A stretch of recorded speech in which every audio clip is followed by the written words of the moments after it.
Good evening, viewers. This is LTV1, your community television programme. I am your presenter for this evening. My name is Tricia Kennedy. I hope you enjoy tonight's programme. I now hand you over to Pat O'Connell for the news and sports. Hello and welcome to this week's LTV News, Information and Sports Desk.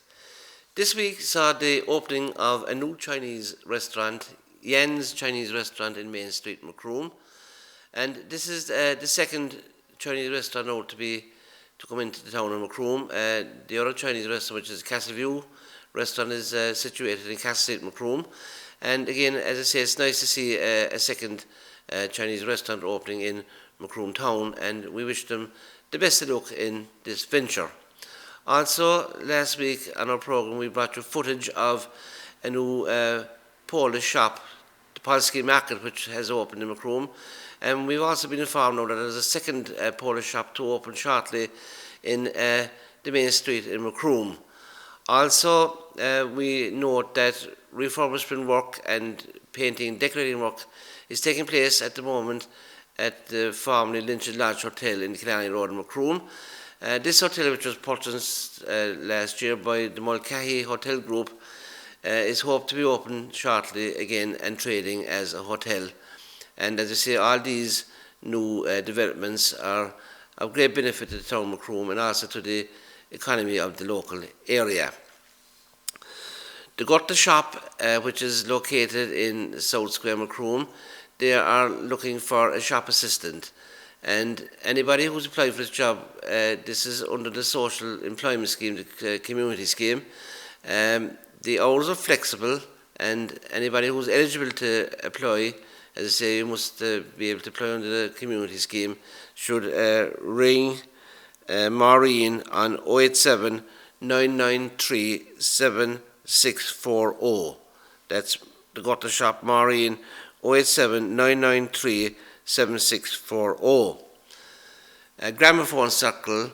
The monthly Gramophone Circle will take place in Macroom Library on Monday, April the 10th. And this month's recital has been given by Mary O'Connor. The recital starts at 11 a.m. and it finishes at 12:30 p.m. So everybody is welcome to come along. That's the Macroom Library on April the 10th for the Gramophone Circle, which has been given by Mary O'Connor. Macroom senior citizens, they'd like to inform people that the monthly social will take place on Tuesday, April the 11th in the Father Ryan Hall. This social starts at 9 o'clock and music will be provided by the very popular Jerry McCarthy. Everybody's invited to come along, and as I say, this is a nice social evening where people come along, have a chat, sing a few songs, plenty of dances, and tea and refreshments are also provided. So that's the monthly social senior citizen, which is on Tuesday, April the 11th in the Father Ryan Hall at 9 p.m. Also in the Father Ryan Hall there are art and craft classes. This is basically made for the elderly, and it's another opportunity for people to meet with each other and to learn the craft of the art of doing crafts and stuff like that. And these classes take place every Friday morning at 11 a.m. in the Father Ryan Hall, and they run right through until 1 o'clock.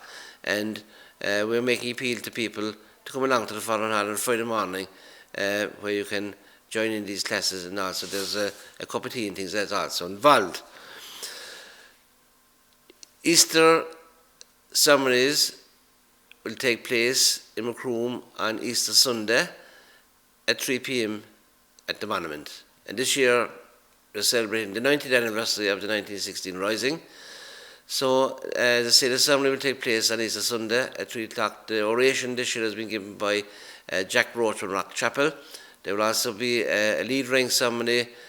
The proclamation will be read and a Decade of the Rose recited, and also there will be a bugler and a piper in attendance. So that's 3 o'clock on Easter Sunday at the Monument of Macroom.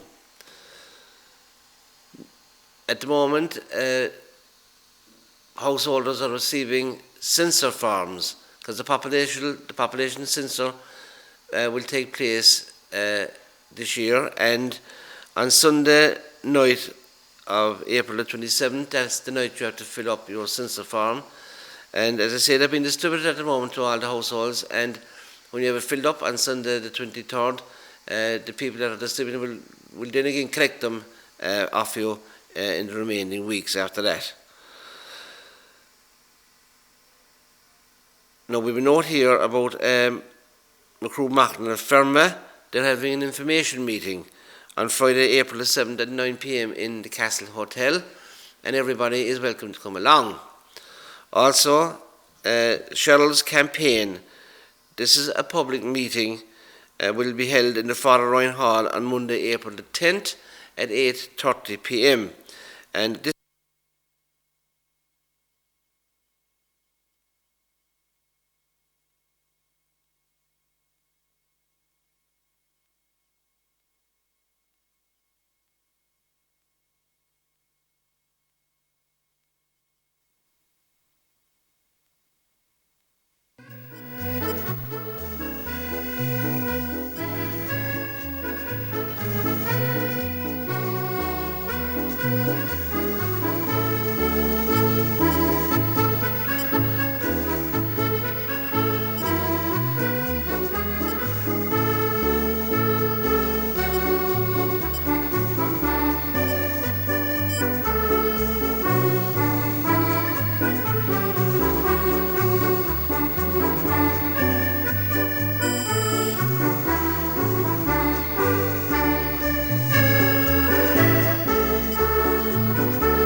Good evening, viewers. This is LTV1, your community television programme. I am your presenter for this evening. My name is Trisha Kennedy. I hope you enjoy tonight's programme. I now hand you over to Pat O'Connell for the news and sports. Hello and welcome to this week's LTV News, Information and Sports Desk. This week saw the opening of a new Chinese restaurant, Yen's Chinese Restaurant in Main Street, Macroom. And this is the second Chinese restaurant now to come into the town of Macroom. The other Chinese restaurant, which is Castleview restaurant, is situated in Castle Street, Macroom. And again, as I say, it's nice to see a second Chinese restaurant opening in Macroom town, and we wish them the best of luck in this venture. Also, last week on our programme, we brought you footage of a new Polish shop, the Polski Market, which has opened in Macroom. And we've also been informed now that there's a second Polish shop to open shortly in the main street in Macroom. Also, we note that refurbishment work and painting, decorating work is taking place at the moment at the formerly Lynch's Lodge Hotel in Killarney Road in Macroom. This hotel, which was purchased last year by the Mulcahy Hotel Group, is hoped to be open shortly again and trading as a hotel. And as I say, all these new developments are of great benefit to the town of Macroom and also to the economy of the local area. The Gutta shop, which is located in South Square, Macroom, they are looking for a shop assistant.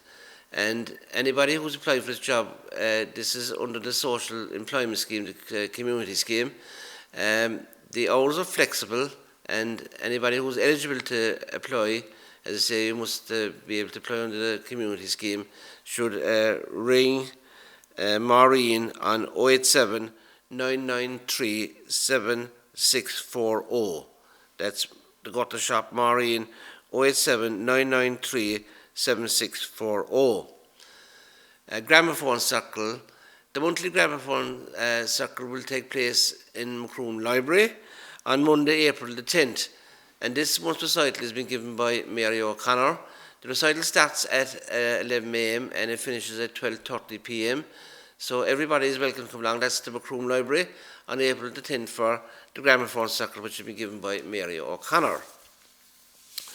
Macroom senior citizens, they'd like to inform people that the monthly social will take place on Tuesday, April the 11th in the Father Ryan Hall. This social starts at 9 o'clock and music will be provided by the very popular Jerry McCarthy. Everybody's invited to come along, and as I say, this is a nice social evening where people come along, have a chat, sing a few songs, plenty of dances, and tea and refreshments are also provided. So that's the monthly social senior citizen, which is on Tuesday, April the 11th in the Father Ryan Hall at 9 p.m. Also in the Father Ryan Hall there are art and craft classes. This is basically made for the elderly, and it's another opportunity for people to meet with each other and to learn the craft of the art of doing crafts and stuff like that. And these classes take place every Friday morning at 11 a.m. in the Father Ryan Hall, and they run right through until 1 o'clock. And we're making appeal to people to come along to the Father Ryan Hall on Friday morning, where you can join in these classes, and also there's a cup of tea and things that's also involved. Easter ceremonies will take place in Macroom on Easter Sunday at 3 p.m. at the monument. And this year we're celebrating the 90th anniversary of the 1916 Rising. So, as I say, the ceremony will take place on Easter Sunday at 3 o'clock. The oration this year has been given by Jack Roach from Rock Chapel. There will also be a lead ring ceremony. The proclamation will be read and a Decade of the Rose recited, and also there will be a bugler and a piper in attendance. So that's 3 o'clock on Easter Sunday at the Monument Macroom. At the moment, householders are receiving censor forms because the population censor will take place this year, and on Sunday night of April the 27th, that's the night you have to fill up your censor form. And as I say, they're being distributed at the moment to all the households, and when you have it filled up on Sunday the 23rd, the people that are distributing will then again collect them off you in the remaining weeks after that. So, Cheryl's campaign. This is a public meeting. Will be held in the Father Ryan Hall on Monday, April the 10th at 8:30 p.m. And this meeting is being organised to bring to the awareness of parents and young people the danger of abuse of aerosol tins, solvents and other substances. So this is the Cheryl's campaign, and it's a public meeting and will take place in the Father Ryan Hall on Monday, April the 10th at 8:30 p.m. and everybody is welcome to come along. Dunamore area, the Carnival Committee, they'll be holding a meeting on Tuesday, April the 11th at 8:30 p.m. in the Community Hall. And anybody interested in organising the annual Carnival event should please come along to this meeting, as I say, which is taking place on April the 11th at 8:30 in the Community Hall. A very successful traditional night of music and dance was held in Stoke Hall on St. Patrick's Night. This function was organised by the local set dancing group, and the proceeds of €650 were given to the Irish Red Cross Association. So well done to everybody involved there in that function up in Dunamore on St. Patrick's Night. Now back in Ballybona in Scoil Abán Nefa, they held a fruit and vegetable day on March the 22nd as part of the school's health promotion policy under the guidance of Health Services Executive. The display provided a wide range of various fruits and vegetables, some from very exotic lands. Breda McCarthy, who supplied the fruit, was present to answer all relevant questions. Teachers, pupils and parents had an opportunity to sample the fare, which was a very enjoyable experience for all, and will hopefully inspire the participants to think healthy food. Very good idea there from Scoil Abán Nefa and Ballybona about healthy food. Also back in Ballybona, the Daffodil Day Coffee Morning. This was very successful. Local businesses, shops and companies and many individuals came along to the Abbey Hotel to take part in tea, coffee and fresh cakes and scones. All age groups were represented, and a huge sum of money was raised for the Irish Cancer Society. That was a part of Daffodil Day, and well done to everybody involved there in Ballybona in that fundraising event. I'd like to hand you over to Anne Dunn, who's going to give us an update on what's happening at the Brody Gap over the coming weeks. Hello everyone, and here is the entertainment in the locality for the coming weeks. Now I have a message here from Breed, from Untitled Chapter, and performing on Friday, April 6th at 8:30 p.m. we have Trina Agus Marid ní Gonal, and tickets are €15 and €10. That's in Untitled Chapter. And at Macroom Library, gramophone recital with Mary O'Connor on the 10th of April at 12:30. And chess for children on Saturday, the 8th of April at 3 p.m. And now the Brary Gap. At the cinema, Sunday, April 16th, Tuesday the 18th, Wednesday 19th and Thursday the 20th of April at 8:30 p.m, Walk the Line. And Saturday the 15th and Sunday the 16th, Monday 17th and Wednesday 19th of April at 3 p.m, that's during the Easter holidays of course, matinee for children, Chicken Little. And the Ceylon Film Society present on Monday the 7th of April, the 17th of April at 8:30 p.m, The Adventures of Arsène Lupin. And at our theatre, Thursday the 27th of April at 8 p.m, Watermill Theatre Company present I Dreamt I Dwelt in Marble Halls. And as part of our education programme, on Friday the 28th of April at 11 a.m, and 2 p.m. for Leaving Cert students, we have Mike, Deneen O'Shea. Now, there will be group rates for this, so this is particularly for Leaving Cert Irish students. And on Saturday the 6th and Sunday the 7th of May, we have John Kenny. You will remember that these dates are to replace the ones where he took ill a few weeks ago. So if you have tickets for the original show, you can now replace them for Saturday the 6th and Sunday the 7th of May at 8:30 p.m. Now that's all it is for this week, so see you all again next week. Thank you very much. I'd also like to hand you over to Brenda O'Brien now, who is talking to one of the students from McEgan College in Macroom, who is going to Kenya, recent times to help out in a project out there, and we hand you over to Brendan. With me now is a pupil of Bishop McEgan College, Tricia Kennedy. Tricia is from Ballinagree, and on Saturday next she leaves for Kenya in Africa. She is going out there on a trek with self-help organised through her school. Tricia, why do you want to go to Africa? Well, I've seen a lot about Africa and the country on TV and the poverty and sadness and everything over there. So I want to go in and see Africa firsthand, and I believe it's a very beautiful country. My brother and sister have gone before and they climbed Kilimanjaro. And they said it was beautiful, beautiful country. A beautiful country. I can't wait. And how are you getting this opportunity to go to Africa? How did it come about? The school, every year, a student and a pupil go over to some part of Kenya with self-help. And this year we were asked, I think it was before Christmas, vaguely in the class who would like to go. And I put up my hand, and I think another boy as well put up his hand, but he said he doesn't know. And then I think it was about 8 or 10 weeks ago, we were asked individually, would we like to go? And I said yes, and so did Anthony O'Driscoll from Ballinagree as well. And we were asked to bring in a letter saying why we would like to go. And I brought in my letter, and then a few days later I was told I'm going to Africa with Miss Clifford and Mr. Hogan. So you were chosen on that occasion. Yeah. Now, Africa can be a very sad place. Are you prepared for that? Kenya, there's a lot of poverty in Kenya. Yeah, lately, especially on the news, there has been. I think I am, yeah. I hope so now. Yes, what do you expect to see? Poverty, yet, I don't know, people, but I presume they'll be happy, like, you know, I hope they are happy, not just sad all the time, like.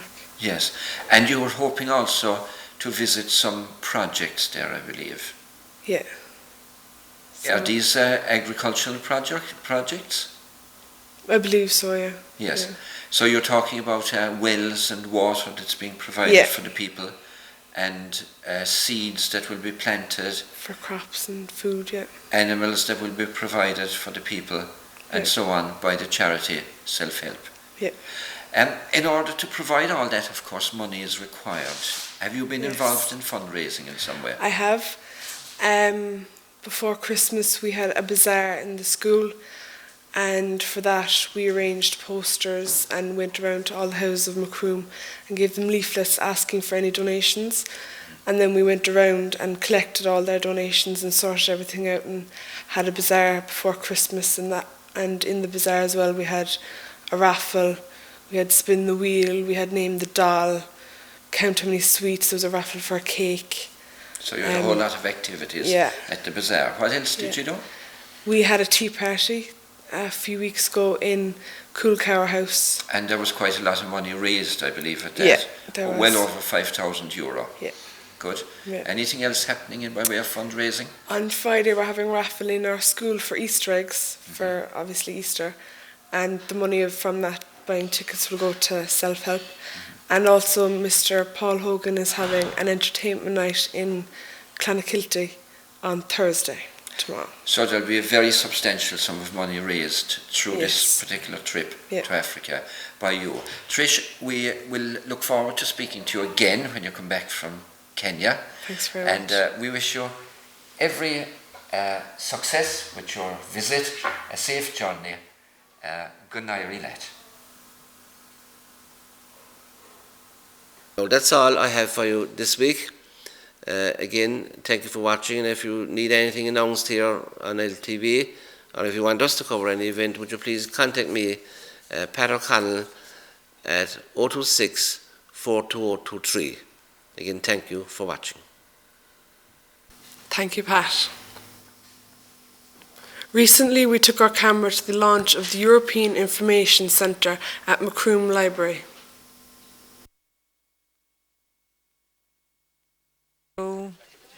We're honoured today. We have two deputy mayors in the audience. We have people from one with representative from one of the other Europe Direct relay points, and a lot of honoured guests. We're delighted to welcome you. We are delighted here in Macroom in that many of you may not be aware that this is one of 8 relay points in the country, and the nearest one to Macroom, for example, is in Waterford or in Limerick. Most of the others are in public libraries, all right, and that's why it was based here in Macroom.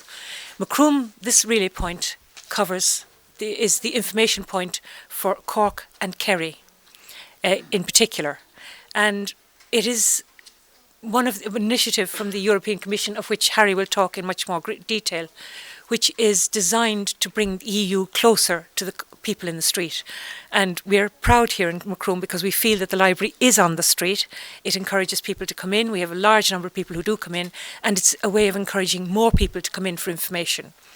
The library will have a dedicated EU point, and Lorraine Lynch, our librarian, has already been to Brussels once for training and will go again, so that information relating to the EU should be readily available here in Cork, and of course Kerry. And I'm not going to talk anymore. It's my pleasure to welcome Harry O'Connor from the EU, who'll talk to us a little bit about this initiative. Harry, over to you. Thank you very much, Ruth. Deputy Mayors, ladies and gentlemen, thank you very much for coming along to listen to me today. Ruth mentioned that she's also covering the information points for Kerry.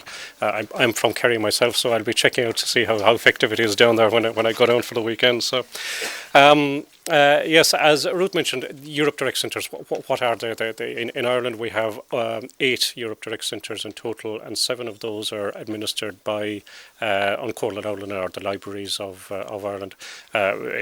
We were particularly happy to get the libraries on board for a number of reasons, because you have so many people coming into libraries on a day-to-day basis anyhow.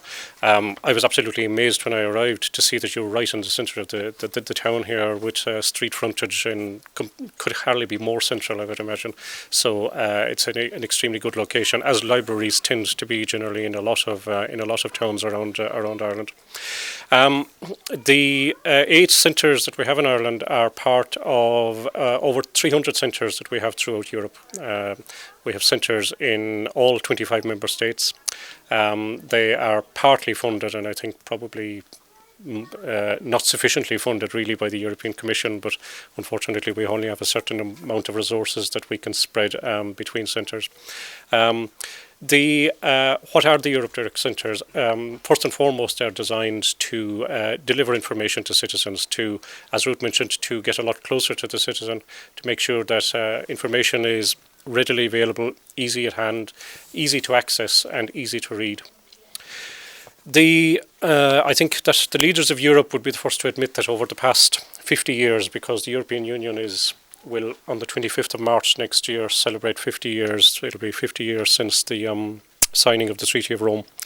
But today's leaders of Europe would be the first to admit, and in fact did admit last year, that they had been pretty poor at communicating Europe in general to its citizens.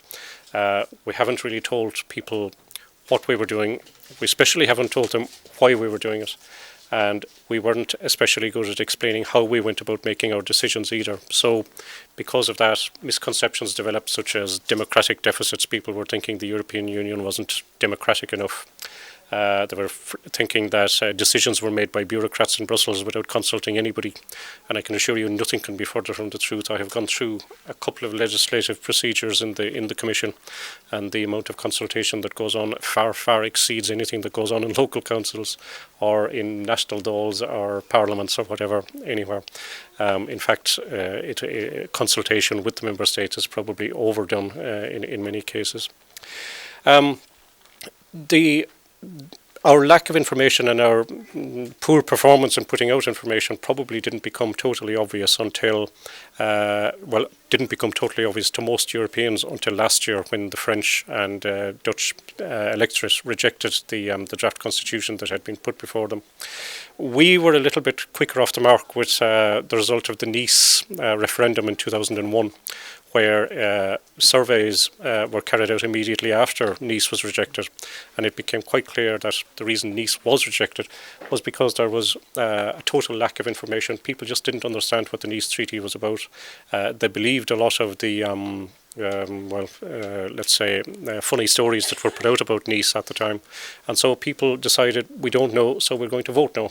And it was after that the Irish government decided to establish the National Forum on Europe. I'm not sure if it has visited Macroom yet. It certainly is doing the rounds at the moment. And to begin an information campaign on the European Union. So to that extent, Ireland was probably 2 or 3 years ahead of the other countries of Europe in putting together an information campaign and in delivering information to its citizens about what the European Union is all about. But as I mentioned, in 2005, with the rejection of the European Constitution in France and in the Netherlands, the European Commission and European leaders in general decided that it was time to start engaging with people, and engaging in the sense of not just pushing out information to citizens, but actually also asking them to come back to us with their suggestions. So more and more we want to hear from citizens of what they think the European Union is doing. Do they think that we're going too far with certain pieces of legislation? Should we do things better? Should the Union maybe not do certain things at all that it's doing at the moment? For example, the present President of the Commission, Mr. Barroso from Portugal, has decided that quite a lot of European legislation should be withdrawn. Because it's not necessary, and that the legislation in concern would be better administered by member states at their own local level. In trying to inform people on the European Union, we're also very conscious of the fact that we have to speak to them in their own language. For too long, we've dealt with what we call Brussels speak, where we talk about directives and regulations. We talk about recommendations and decisions and so on of the European Union. We talk about qualified majority voting and so on. All of these terms, which are very relevant because they're the way that the Union functions, but they're terms that people just don't understand. So for the information campaign, which is upcoming, which has begun in certain countries and indeed has begun substantially in Ireland. What we aim to do is to, first of all, tell people what we're doing, why we're doing it, how we do it, so that people are fully aware that there is a consultation procedure in place if they want to make their views known. And above all, we want to hear back from them as to what they think we're actually of the things that we do. And maybe come up with better suggestions as to how we might go about doing it, come up with suggestions as to how we're going to make the European Union a better place for its citizens. For example, at a local level, if you think that some of the structural funds that have been delivered to Ireland from the European Union are being misspent, or that they're not being spent on proper projects, or that they could be spent on better projects, then just let us know. We'd like to hear things like that from the local level, so that we can put together a package of information for our decision makers in Brussels and in Strasbourg.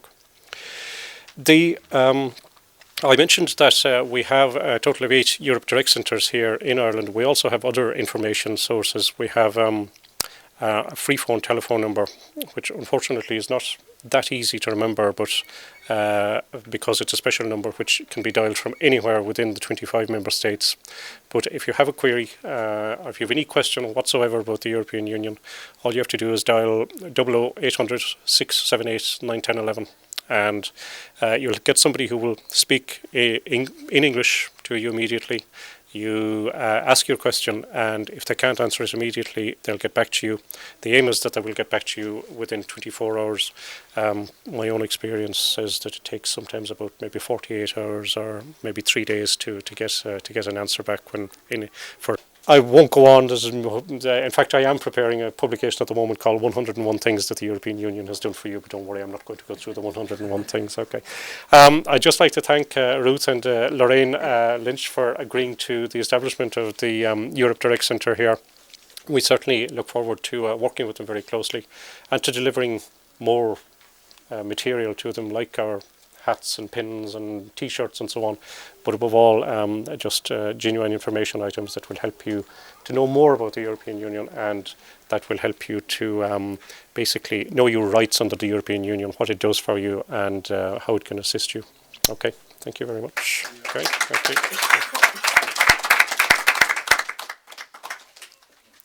Harry, thank you very much for that. I don't know if either of the mayors would like to say a word. Mayor of Macroom. Well, I'll call on Councillor Connie Foley to say a few words. Thanks. Thank you. Deputy Mayor of Cork County, invited guests, ladies and gentlemen. I'm delighted to welcome each and every one of you here today to this fabulous setting, actually. You know, in the middle of the town, beautiful layout, everything is perfect here. Ran efficiently, and everything here is perfect. You know, this European, because you know, I only heard about this last week, so I wasn't up to date on it. The European Direct Information Service, located here, is just another feather on the cap of this establishment. As a Macrompian, very proud that this is the first and only in Cork, if I'm right, which is brilliant for the town. I was listening to the radio this morning. There was a good bit on the radio about it, so I got a small bit of information. To students, it should be a huge benefit. Business people, it should be a massive benefit, and people who just want to find out about European countries in general. People who just want to walk in, access computers or anything like that. It's a brilliant idea. I'm Irish. I'm European. Now, Europe has been great to this country. I agree totally with it, but there's some things I don't agree with. If you can't agree with everything all the time. But it has been very good to this country. Now, I hope it's utilised, and I just wish everyone involved with it the best of luck. Thanks very much.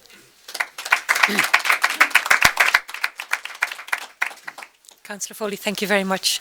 I now ask Councillor Martin Coughlin, who's also a Macrompian, but who's actually deputising for the Mayor, who is himself a Macrompian, to say a few words. Deputy Mayor of Macroom, Ruth Flanagan, Harry O'Connor, ladies and gentlemen. Firstly, to apologise for the Mayor of Cork County, Councillor Michael Creed. A very busy man, I can assure you, and he said to make his apologies. He would love to have been here today in his own hometown to welcome this EU directive here to the Brary Gap Cultural Centre. It just shows that the benefit of having an establishment like the Brary Gap Cultural Centre here in the centre of Macroom. I remember when this building was purchased by Cork County Council. Ruth here was involved in it, Nola Driscoll and a few more, and they're great insight. They knew what they were looking for from the start. A few more hopped on board, like Seamus Barry, our architect, and we now have one of the finest cultural centres in the centre of any town in Ireland. We see here week after week the library is launching something new every week. We have the cultural centre upstairs. Last week we had groups from all over the country here, schools from all over the country competing to something that was introduced by the Brary Gap, and we now have groups coming from all over the country, and it's fantastic. It's well utilised, and I'm sure that anybody who comes in here and that want information about Europe will be seen after well by the staff of the library here. So just to welcome you all here to Macroom again this evening, and especially thanks on behalf of the Mayor of Cork County for inviting us here. Thank you. So with that, we conclude the, if you like, the more formal part of today. I should perhaps say that we are in libraries. Next week we will be celebrating Library Ireland Week, and Library Ireland Week celebrates all the activities that go on in libraries. And this is one of the many that we'll be talking about, but because it's one of the areas in which information, one of the main springs of the library, we deal with recreation, education and information, and the information side obviously is one of the very important pillars. So it makes a lot of sense that we should have this this EU Direct Information Centre launch at about the same time when we're preparing to launch Library Ireland Week. So that, as I say, concludes the more serious part of the today's ceremony almost. We're delighted that the two mayors could attend and participate. We want to thank Harry O'Connor very much for coming along and putting us in the picture. And we're delighted here in Cork and in Macroom that it is in Macroom that this centre is located. So that being said, let us disperse down to the refreshments at the other end of the library, and you're all very welcome to stay. Thank you.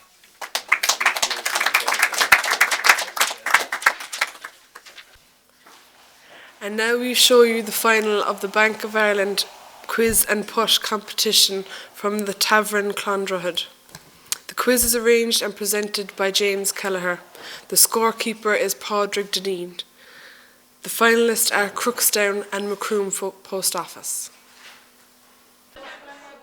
Good evening and welcome once again to the Tavern in Clondrahood, this time to the final of the quiz and putt competition. Now, two teams tonight in the final are on my right, team from Crookstown, calling themselves the Empty Heads, and they are Tim Looney, Ted O'Keefe, Michael Lynch and their captain Michael O'Connell. And on my left, team from Macroom Post Office, Michael Murphy, Jerry Murphy, Dan O'Hurley and their captain we have Dan Cronin. Teams will be answering once again through the team captain, and it's 2 marks per question, 1 mark if offered to the other side. Putting I'll explain later. On my right again, to introduce you to our scorekeeper for the evening, Padraig Deneen.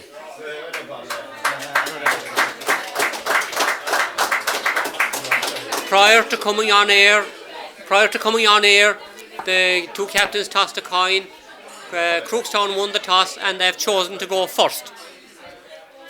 Very first question of the evening then goes to the Empty Heads team from Crookstown, and it's starting off again easy. This is a proverb once again, and according to the proverb, what is the mother of invention? Necessity. Necessity is, yeah. Similar type question for the Macroom Post Office. According to the proverb, what does familiarity breed? Contempt. Contempt, yeah. Number 2 for the Empty Heads. Granny, bowline and sheep shank are all types of what? Knots. Knots, they are, yeah. And for the Post Office, back, blanket and buttonhole are all types of what?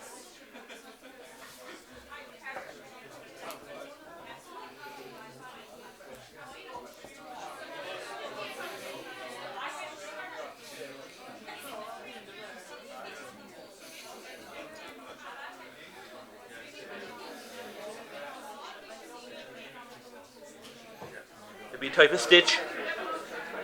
Type of stitch. Type of stitches, yeah. It's type of stitch, yeah. Empty Heads. What river flows into the sea at Kinsale in County Cork? Bandon. The Bandon does.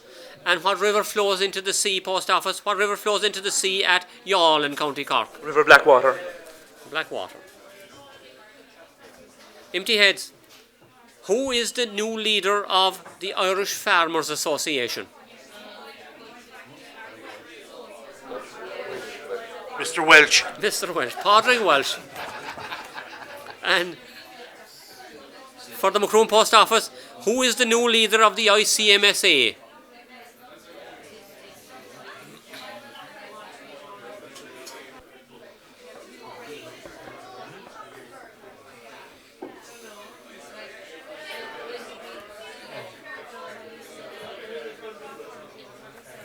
Fitzpatrick. No, I can offer it. Mr. Cahill. All right, Cahill, Jackie Cahill, Tipperary man. Yeah, right. Number 5, empty heads. Can you name the glamorous English actress who played the ex-wife of Blake Carrington in the American TV soap Dynasty?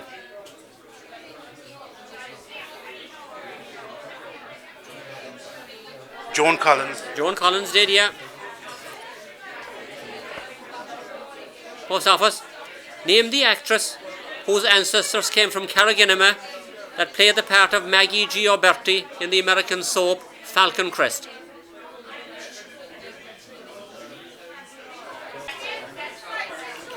Stephanie Beecham.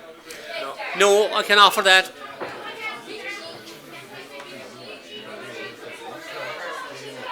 Jane Wyman. No. Susan Sullivan. Putting. First person for putting.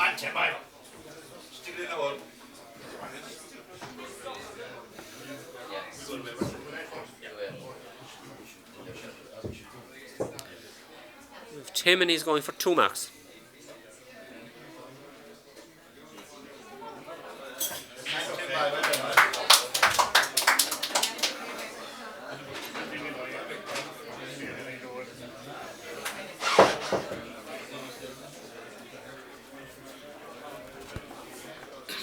Michael is going for 2.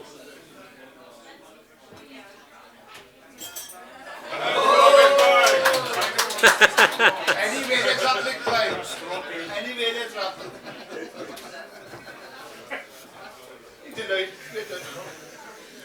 Points to 8. Quarter way through the competition now. The empty heads are 13 and the Macroom Post Office are 8. Round number 2. Question 6 as the competition goes along. And you have a triple option on sport, empty heads. Are the Scottish rugby internationals Sean and Rory Lamont, are they A brothers, B cousins or C no relation?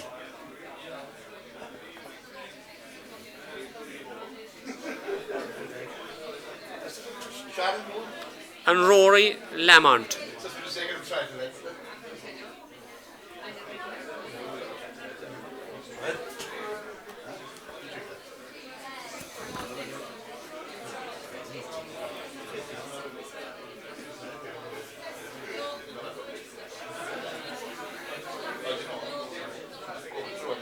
Brothers.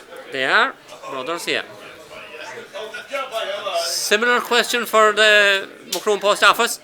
Are the Italian rugby internationals Mauro and Mirko Bergamasco, are they brothers, cousins or no relation?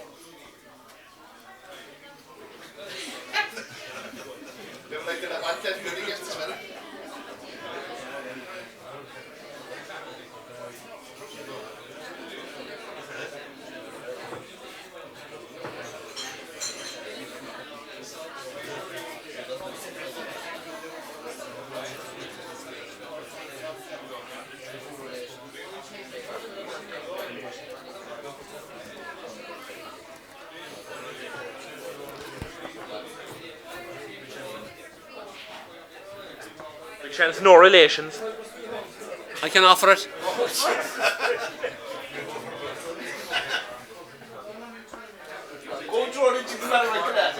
We'll chance brothers again. They're brothers, yeah.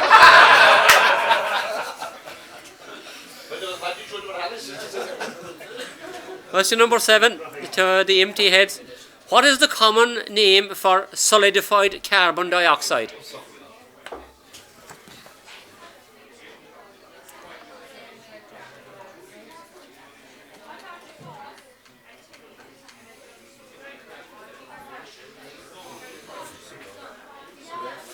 Soot. Oh, no. And offer it. Dry ice. Dry ice is right.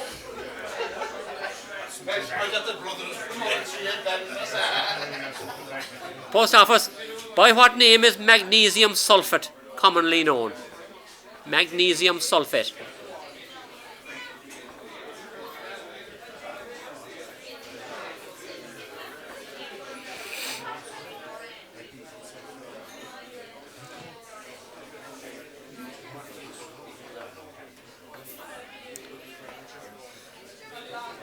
Would it be talcum powder? No, it isn't. I can offer that. Epsom salt. Epsom salts. I knew we get a run for our money on that. Question number 8. In 1921, who was the first Prime Minister of Northern Ireland?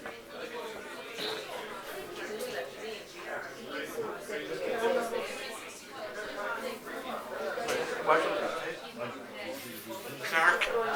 No, I can offer that.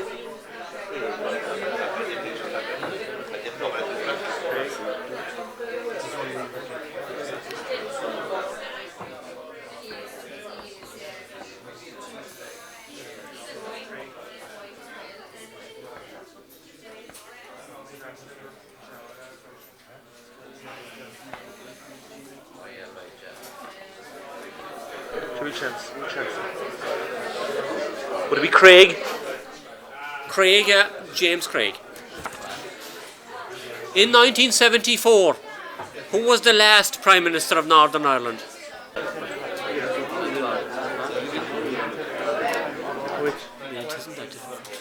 Faulkner. Faulkner, yeah. Brian Faulkner. Number 9 for empty heads. Who composed the operas La Bohème and Madame Butterfly? Puccini. Who composed the operas Rigoletto and La Traviata?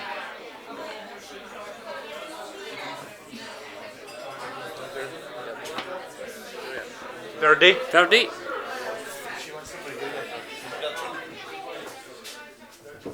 Question number 10.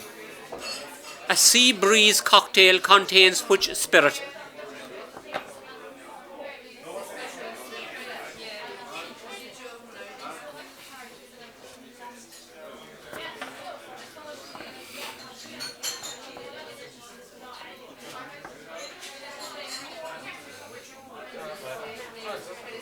Rome. No, I can offer it. Repeat, please.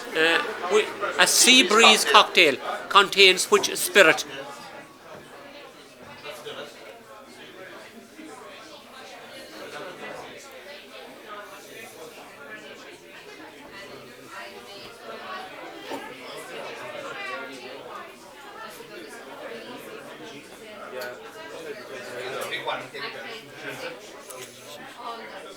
Would it be gin?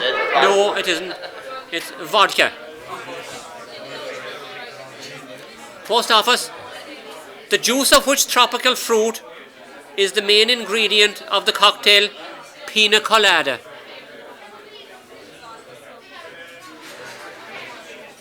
Pineapple. Pineapple. Next person for putting from empty heads. Ted, and he's going for 2.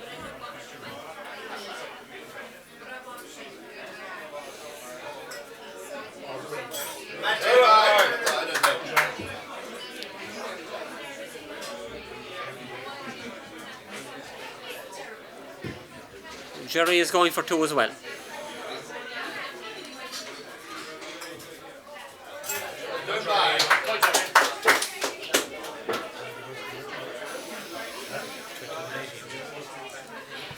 Halfway through, empty heads are 21, Macroom Post Office 18 points. Round number 3 is the picture round.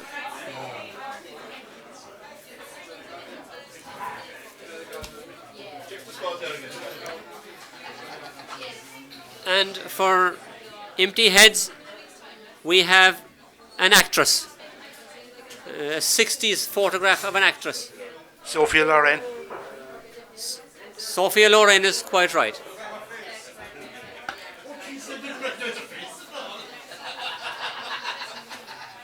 A 60s actress as well for the post office.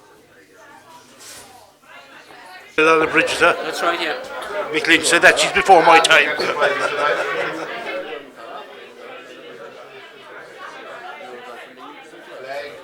Flag, yeah. European country.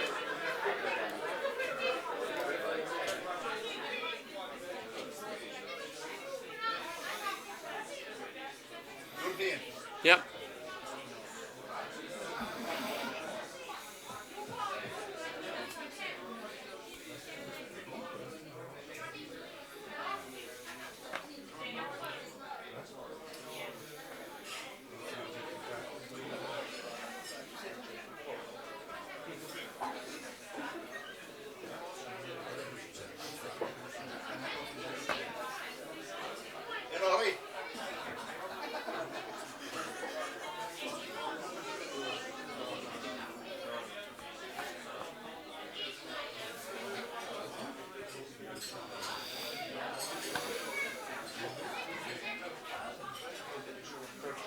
Finland. No, it isn't.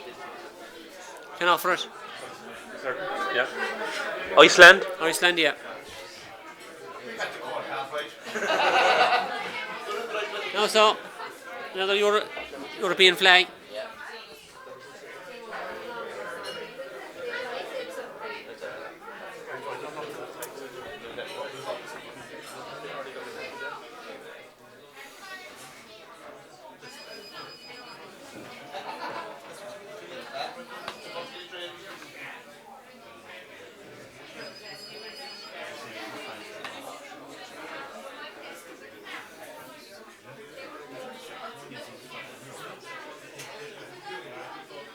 Croatia. No, it isn't.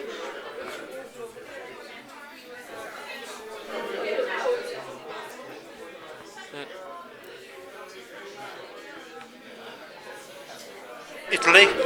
No. It's Russia. Yeah. Right. Now, who makes that particular model?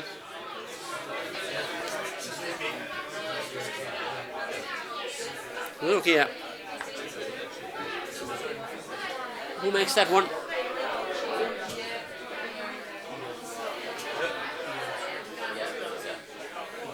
Would it be Kia? Kia, yeah. Looking for the breed of animal there now. Breed.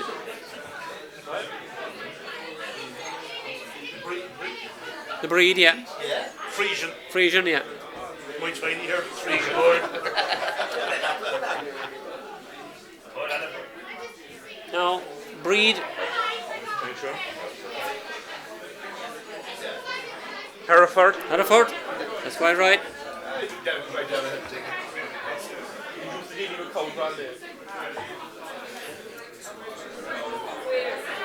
Rugby player.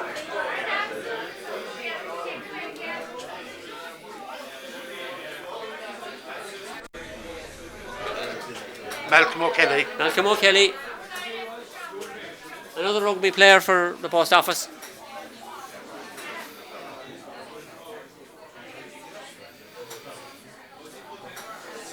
Shane Horgan. Shane Horgan.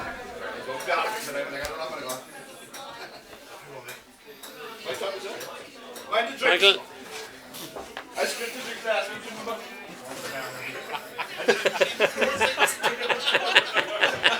That was weeks ago. We done. That was weeks ago.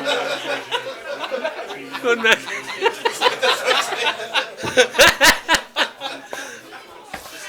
Oh God, yeah.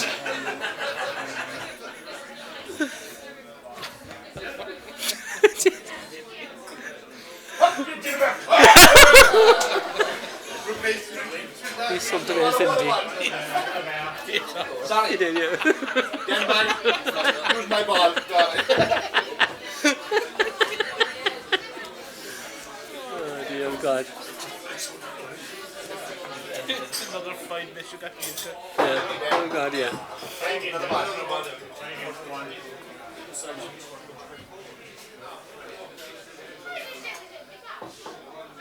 No.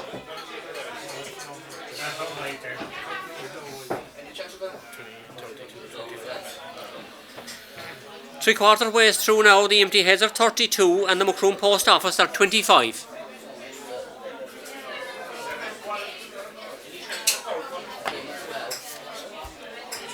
Could be a game of two halves, yeah.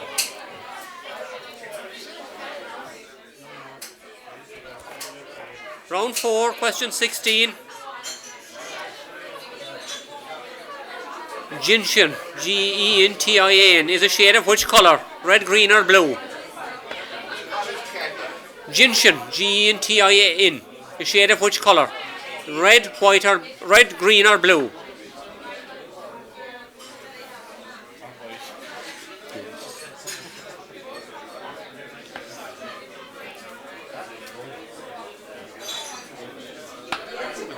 Blue. Yeah. Quite right.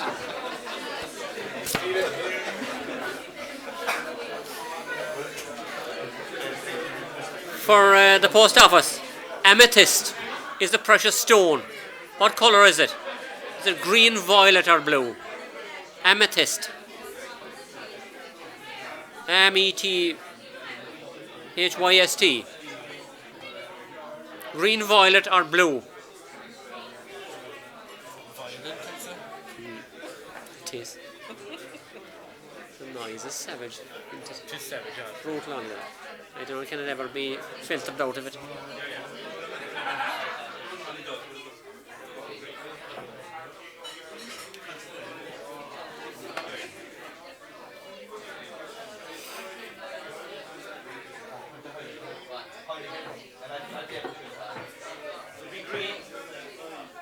Green. No, I can offer that. Violet. Violet.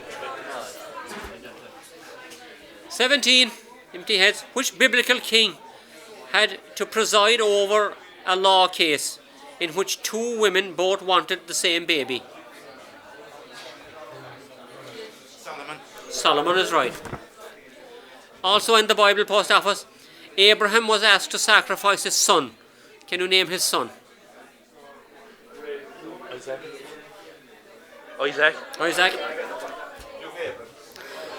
In athletics, question 18. In athletics, 4 field events involve jumping.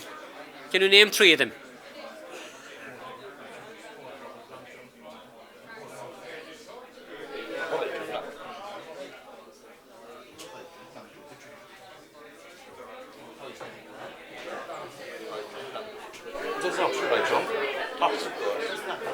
Alright, go ahead. Give me 2 seconds. High jump, long jump.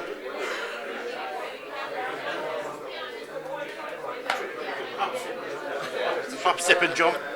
Alright, that's the triple jump, yeah. That's it. Pole vault is the 4th one. Also in athletics, there are 4 field events which involve throwing. Name 3.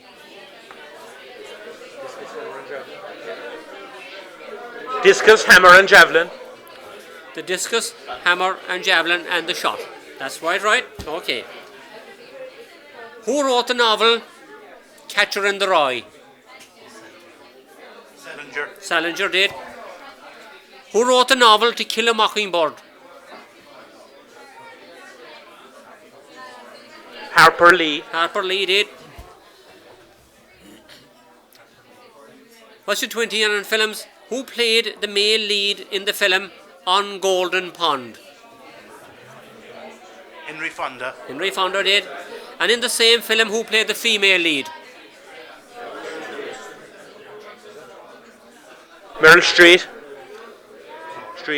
No. You can offer it. Catherine Hepburn.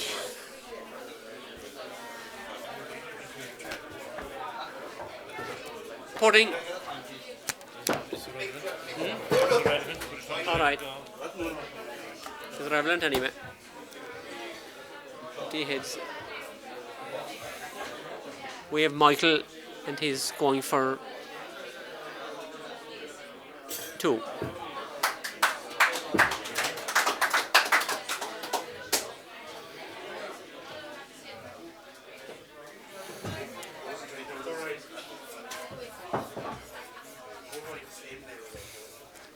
We have Dan and he's going for 2.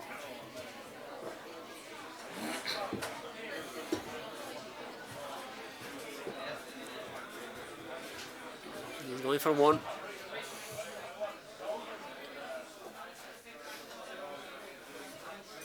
Oh dear.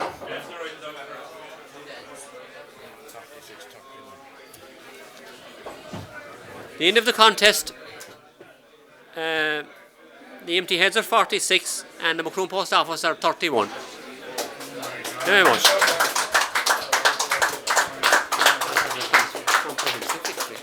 Comprehensive victory. What is this? Right.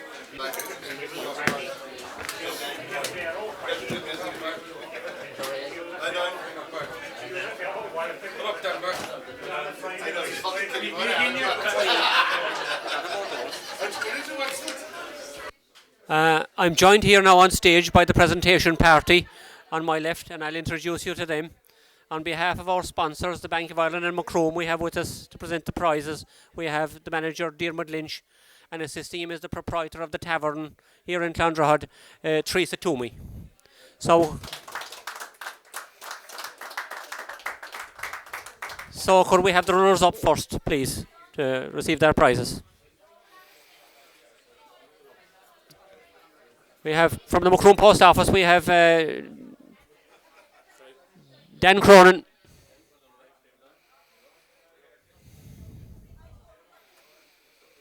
And we have Dan O'Hurley. We have Jerry Murphy. And Michael Murphy.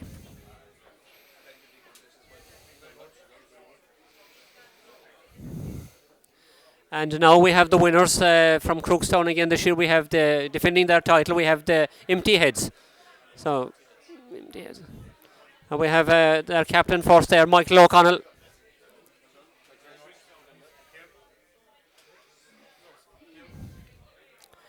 Michael Lynch.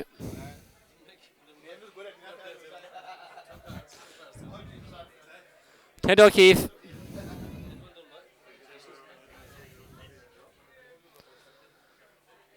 And Tim Looney. Now, that completes the presentation, and all that's left for me to do at this stage now is to thank once again Diarmuid here, the manager of the Bank of Ireland and Macroom, our sponsors, and to thank Teresa and Paddy for all their assistance here in the tavern during especially Teresa, during the time that this competition has been underway. I'd also like to thank Danjo behind the camera, and also here on my right, I'd like to thank our scorekeeper who was here for the games that were televised, and that's Padraig Deneen.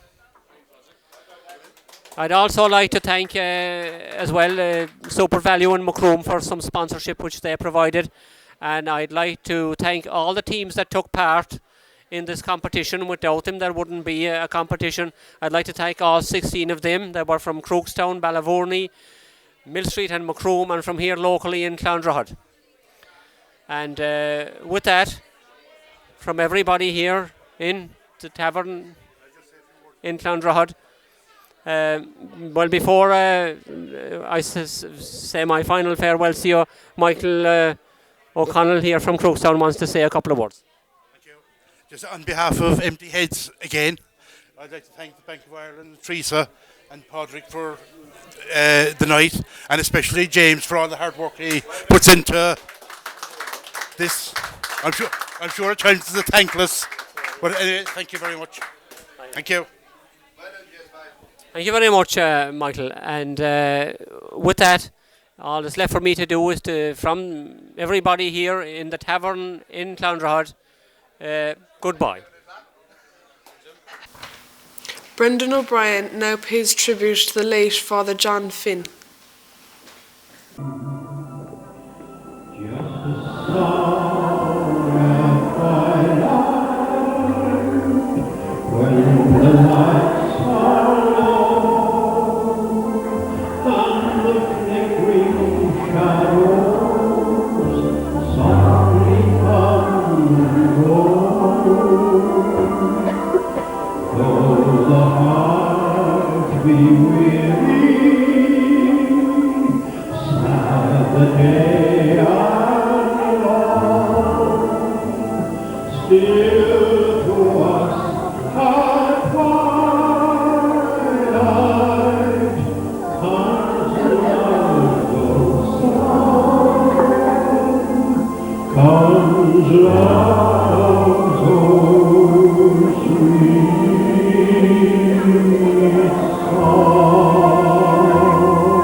It was with great sadness that we woke up last Sunday morning and heard at Mass of the death of Canon John Finn, affectionately known, of course, still to us all as Father Finn. Father Finn served in the Diocese of Cloyne in a great number of parishes, And today we have two men here from Clondrohid Parish to pay tribute to him, as we in LTV would like to do. Father Finn was greatly loved by everybody. Jerry Connolly, you know him well. Yes, I know Father Finn very well. He came as our parish priest to Clondrohid in 1976, and he remained with us until 1984. Now, parish priest, of course, in a rural parish is a kind of central figure, and all priests, but especially Father Finn, commanded great respect. We were all wondering, of course, what our new parish priest would be like, and indeed he lived up to expectations. A big, tall, erect man, and he definitely created a great image as he walked through the village. He was a wonderful person. He was a great mixer, got on very well with the people. Of course, he was a great man for socializing, and he was a great singer and great man to play the piano, and he could sit at home and play the piano on his own for hours and enjoyed. At any party or anything, he was quite capable of taking his part and doing his party piece and enjoyed doing it. His favourite song, of course, was The Bridal Hanging on the Wall. Yes, indeed. And he sang that in many of the pantomimes, Jerry, and in many of the social occasions in Clondrohid. Yes, he did indeed, yes. He was involved in the pantomime up there too and so on. Yeah, and the one thing I think about Father Finn as well, Jerry, that we all remember about him, was not only did he sing it, but he enjoyed singing it. Oh yes, he put great gusto and what you call it into his song, like he enjoyed it, yeah. Yeah, he was But great. you see, he was very confident himself, and he was quite capable of doing it. Like in anything he was doing, he was very confident in his. Hanging on the wall, and his sorrows in a lonely shore. No more he'll answer to my call. It's the pride of hanging on the wall.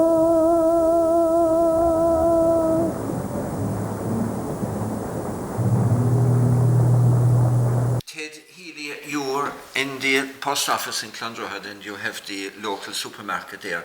Right. Father Finn would have been in and out to you all the time. Well, he was my neighbour, really, across the road. Yes. So we had him often enough. Yeah. How do you describe him as a human being? Well, a real gentleman. Yes. Very sociable, very jolly. Talked to everybody, children, old people, everybody. He'd never pass our door without calling in on the way home from Mass on a Sunday. He'd tour around the shop Sunday morning and help you out people, taking things off the shelves and passing remarks and cracking jokes and all this thing, you know, but very special. And there was something very special about him. I mean, parish priests come and go, and I suppose they're always respected in the community, really, but it went way beyond that again with Father Finn, didn't it? It did really, yeah. There was something magical about his presence. Very special, you know. Yeah. A lot of people can remember incidences and stories about Father Finn, Jerry. Can you remember anything in particular? Well, now he was a very jolly man and a great mix and all that, but at the same time, he was the parish priest and he was the boss. Yes. And I remember the first, generally when the parish priest comes to a parish, he's co-opted onto most committees and so on. And the first meeting he had with any committee in the parish was the school board. So I went over to the school a bit early and opened the school and turned on the heat and this and that. Meeting was at 9 o'clock. So by God, I knew Father Finn was in. A few minutes to 9, he was in, and he had a small chat. Looked at the watch, 7 minutes past 9, he said, where are the others? And I said, things a bit laxed here, they'll be coming along in a minute. Time is time, he said, out the door and off home. arrange a meeting for some other next week. And this was his very first meeting? Very first meeting, yes. Yes. So, after a while, someone strayed along, another fellow rambled along, and then by 9:30 they were all there. So someone said, "Where's our parish priest? Why isn't he here?" I said, "The parish priest was here and he wasn't here and he's gone home." They said, "That won't do at all. We're all here now, better hold the meeting. We'll go up and tell him to come down." Up they went to the house anyway, but by God, I tell you this much, they were back down in a quick time. And they said, "He's not coming, we better hold another meeting next week." He wasn't long putting them in their place. And you see, in every parish you have some of these people, I suppose it's wrong to be saying, but they're kind of old parish people, and they nearly think they own the parish, you see. And Father Finn must be their servant. He had to come along at the beck of the call, but I tell you this much, he soon put him in his place. Yes. And still, he wasn't a harsh man. Oh, no way in the world, no, but he was correct. Yes. He was correct, and he wanted time was time, and things had to be done right, like. Yes, I have an abiding memory of Father Finn when he took part in the pantomime, and I remember asking Father Finn if he'd take part in the Pied Piper of Hamlet. What's that word? Anyway, that was the panto. It's way back in the 1980s. It's a long time since I recalled it, I suppose, and since I read the story to my own children. But there we are, Father Finn. I nearly fell off my seat when he told me he'd be delighted to take part in the pantomime. So we dressed him up in costume and put the makeup on him and got the hair done up, and out came the old Father Finn and did the part, I think, of the Baron on that occasion, but maybe not. Great singer, great dancer, and a wonderful rapport with the audience. Great men to entertain the audience on that occasion, I remember.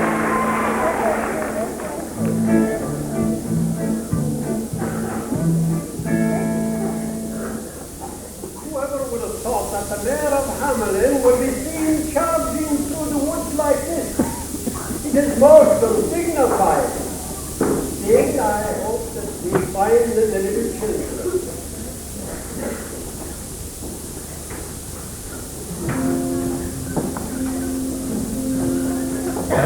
You take that home, so sweet a smile for me. Were you not mine, how dark this world would be. I know no light above that could replace the radiant sunshine of your dear face. Give me your smile, the love light in your eyes. Light could not hold a fairer paradise. Give me the bride who love you all the while. My world forever.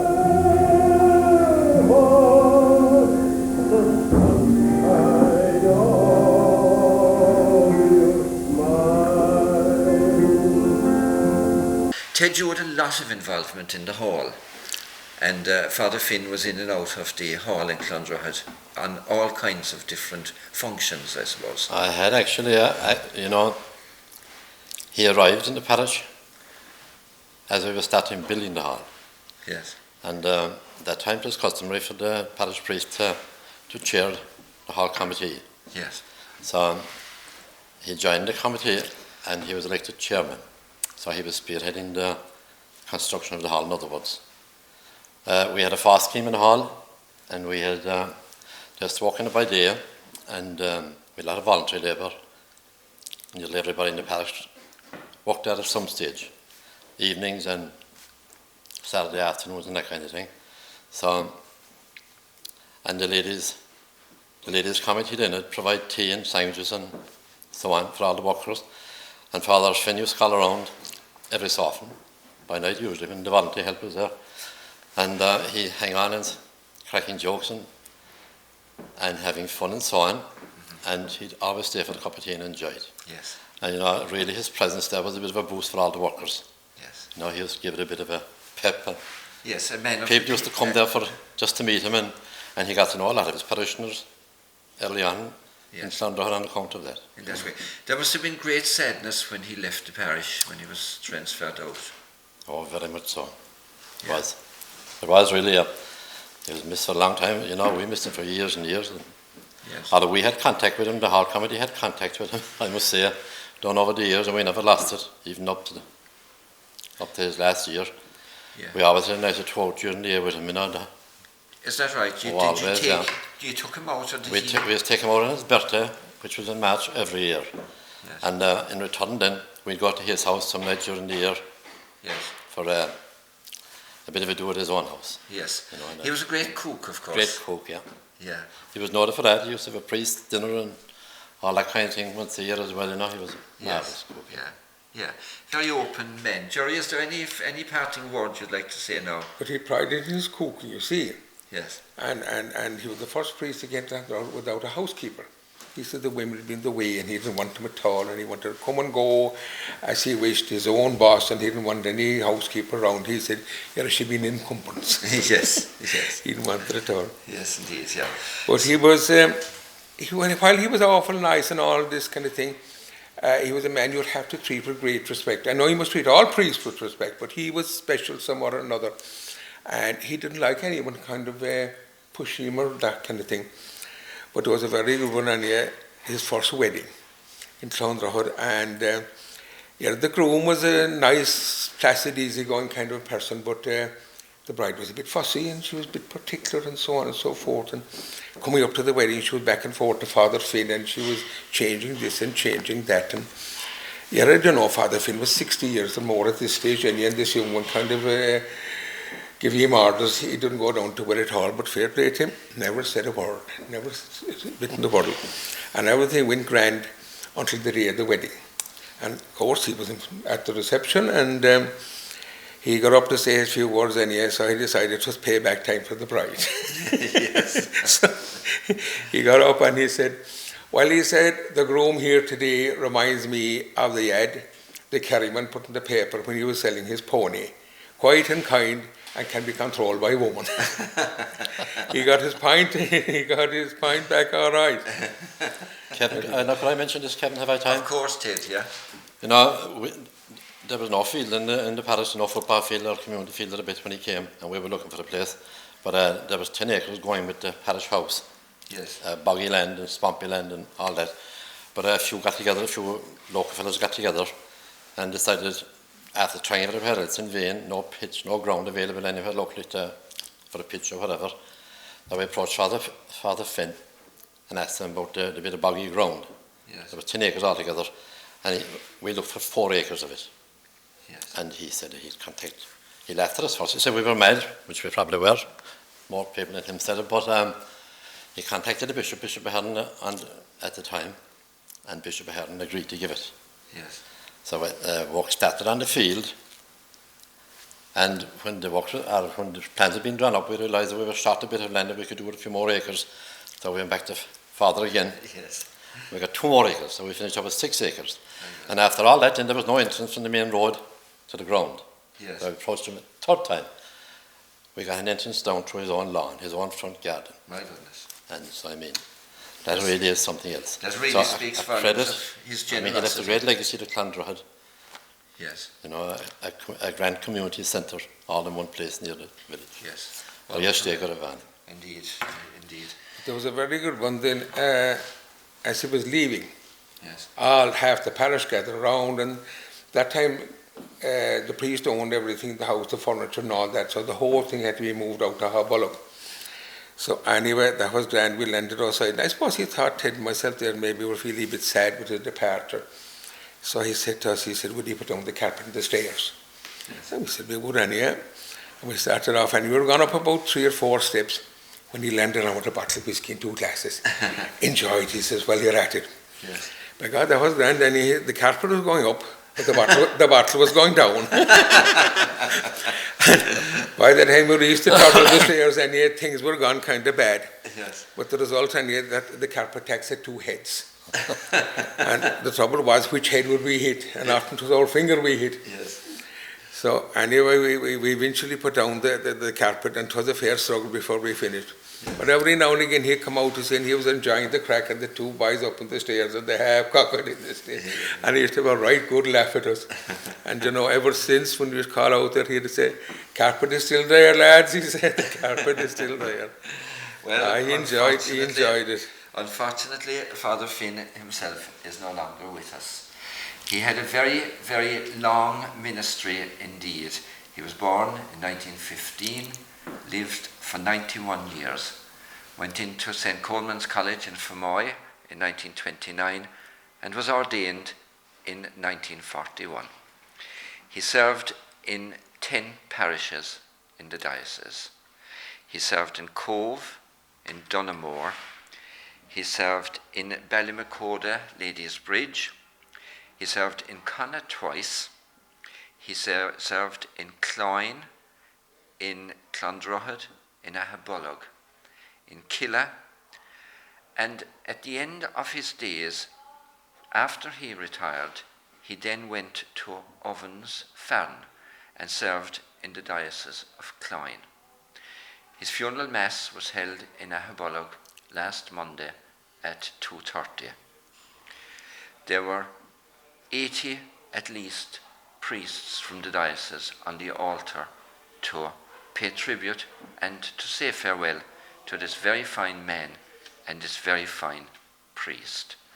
The church was filled to capacity. The crowds spilled out into the churchyard where speakers were erected so that people could listen to the Mass. Father Finn is now gone to his eternal reward. He is among the stars in the heavenly firmament. Father Finn, R.I.P.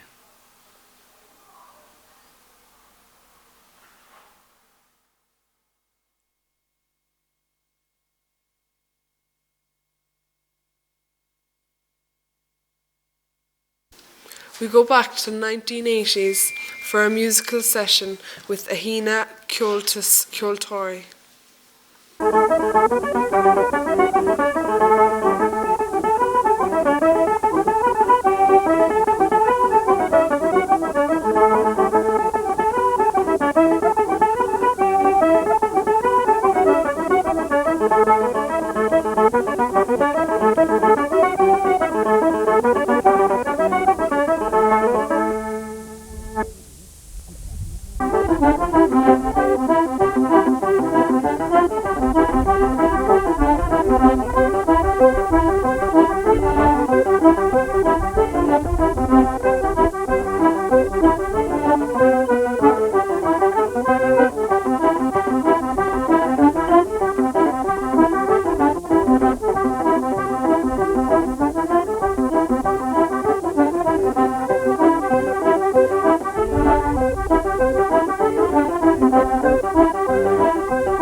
What's the way of paying for that again?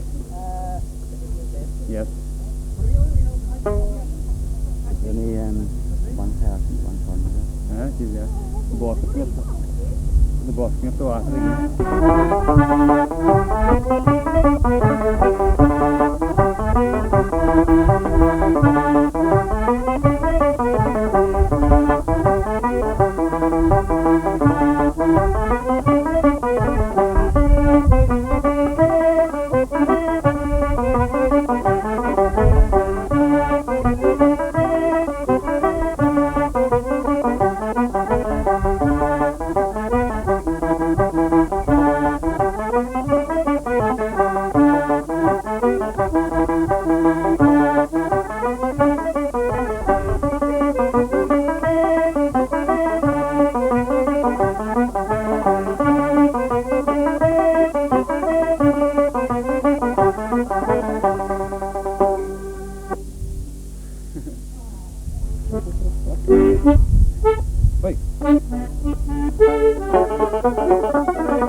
Now I think we'll put a change in the programme. We'll have a song from Helen Hennessy, and by popular request she's asked to sing Balaburna.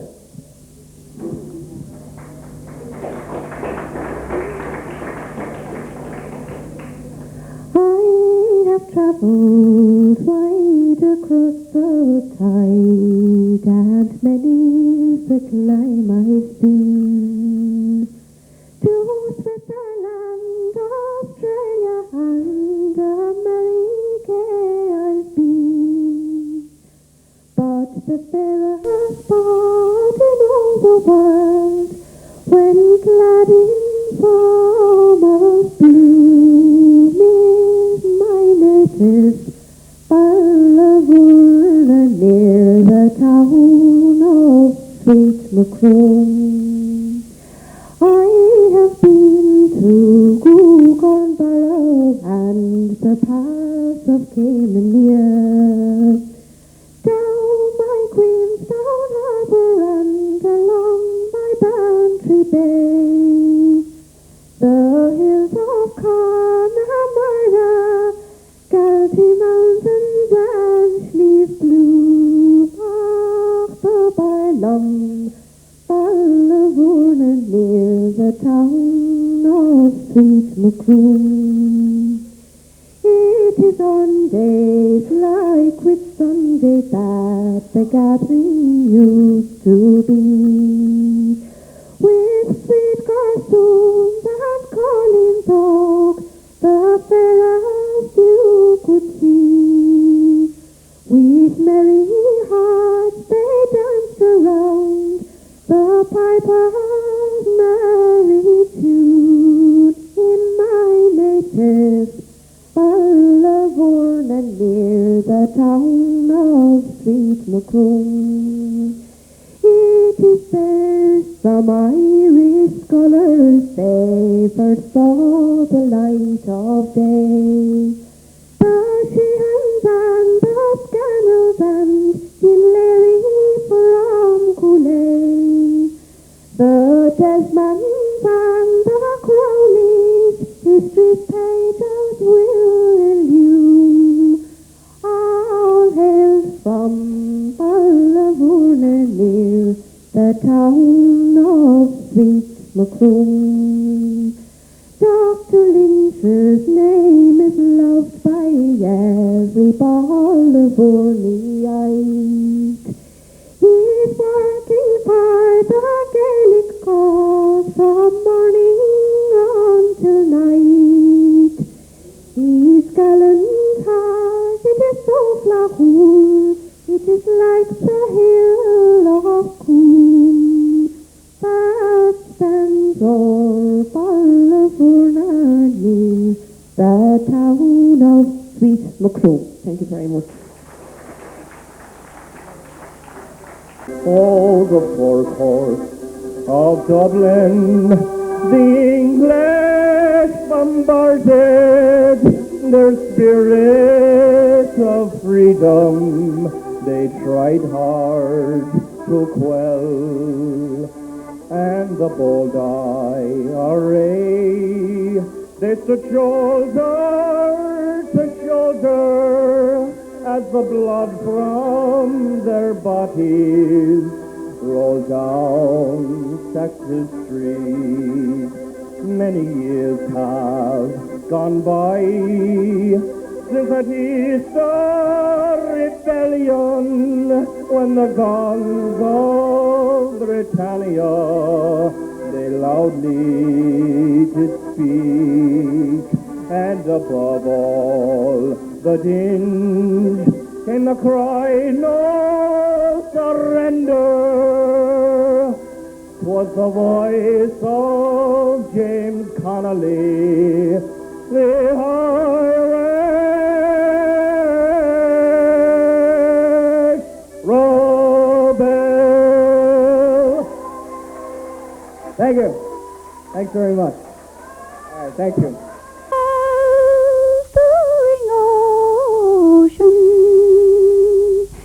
An island of purity, holy and grand. Her name is her daughters and sons with emotion, when heard on the shores of a far distant land. It is Ireland, God bless her, the birthplace of heroes. Her name and her sure it spread throughout the world. But misfortune came o'er you, and sad desolation, and your emerald banner in slavery laid unfurled. They tortured your children, destroyed your green bowers. They tried to exterminate you long, long ago. But the Irish are somehow like fast creeping flowers. The faster you pluck them, the stronger they seem to grow. That concludes our programme for tonight. Thank you for watching. Good night and good luck.